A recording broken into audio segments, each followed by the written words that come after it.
previously serviced with the successor Louisville National Railway. It was retired and then sold to Amtrak following a collision that suffered in Birmingham, Alabama. After that, Amtrak would acquire the locomotive.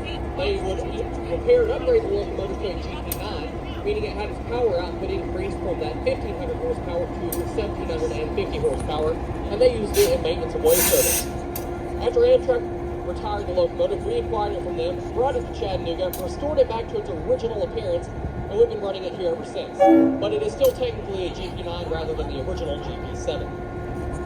Now, if you look up in the cab here, you'll see our engineer, Mike. He is responsible for operating this locomotive and getting us here and back safely today, so everyone go ahead and give him a wave.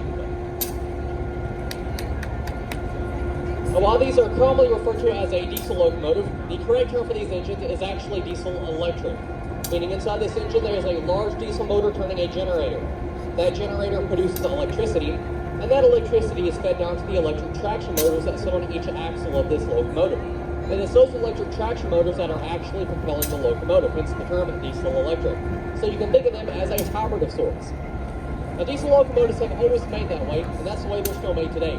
Whether it's Norfolk Southern, CSX, or Union Pacific, they're all diesel electrics. The major difference between the locomotives built in 1950 and the ones being made today is that today's modern engines have computer systems in them, as well as produce much more power and are much more fuel efficient. Now, the reason why these locomotives here were going to replace the steam locomotive was for money. Steam locomotives were just much more expensive all around to operate.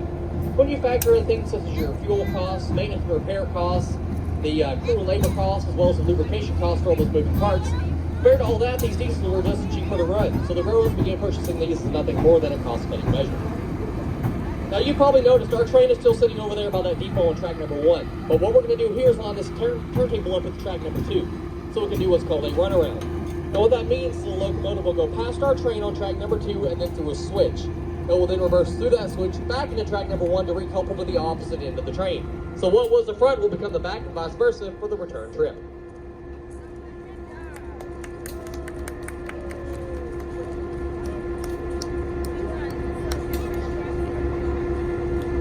Now that we've got the locomotive lined up for track number 2, for those of you that would like to see our back shop where our restorations take place, you can follow me. We'll just be heading right back in this direction. We'll take a right turn over that crossing right behind the train there and head to that large building in the distance. Those of you that don't want to see the back shop can feel free to reboard the train at any time. But as I said, if you do want to see that back shop, follow me. Also, if you do need the restroom, it is just right here on the other side of the tracks as well.